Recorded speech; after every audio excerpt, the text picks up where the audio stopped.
now received the big update coming in. BJP has now mounted an attack over Rahul Gandhi over this particular closure report. Malviya has said that Rahul Gandhi used floor of the house to politicize Rohit Vemula's death for his ugly politics.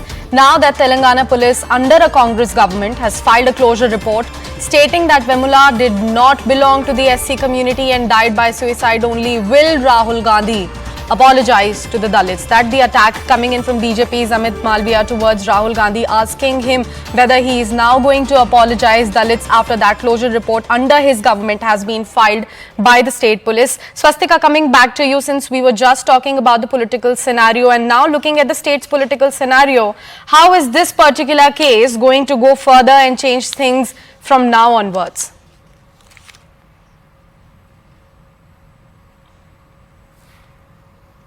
Well, Sakshi, while the state government has initiated re-investigation into the case, the politics continue to snowball into a big controversy because back in 2016, when the Rohit Vemula case came to the fore, there was nationwide protest. This was one case which sort of changed the dynamics and triggered protests in other universities as well. It was a landmark story in that sense, if you look at the way it had other ramifications. But Rahul Gandhi, you had Arvind Kejriwal, you had Kanhaiya Kumar, you had all the other leaders from the opposition, youth leaders, come down to HCU to extend their support to Rohit Vemula's family and also to those who were doing the protest. In fact, the Congress had also promised in its manifesto to come up with Rohit Vemula SC/ST Act and to safeguard the interests of students. So for the Congress, in fact, now being targeted by the BJP is not new, because BJP has been, in fact, targeting, hitting out at the Congress for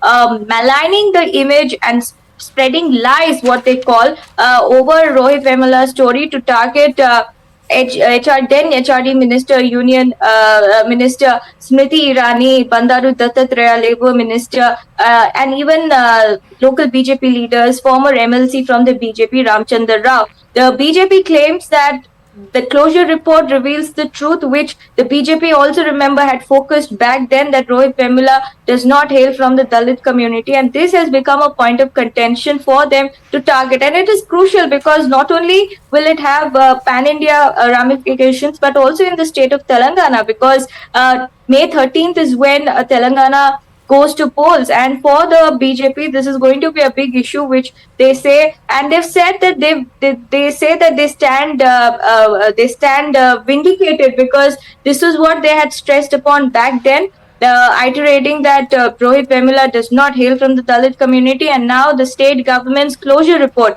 why is it being raised, is because the Congress is in power in the state of Telangana. So their own government has now made it clear that through its closure report, the state police has made it clear that Rohit Vemula was not a Dalit. However, there is a new twist in the tale which I want to emphasize on, which is the state government has given a nod to the state police to initiate further investigation into the case. So that's going to open up new facet as far as the whole story is concerned.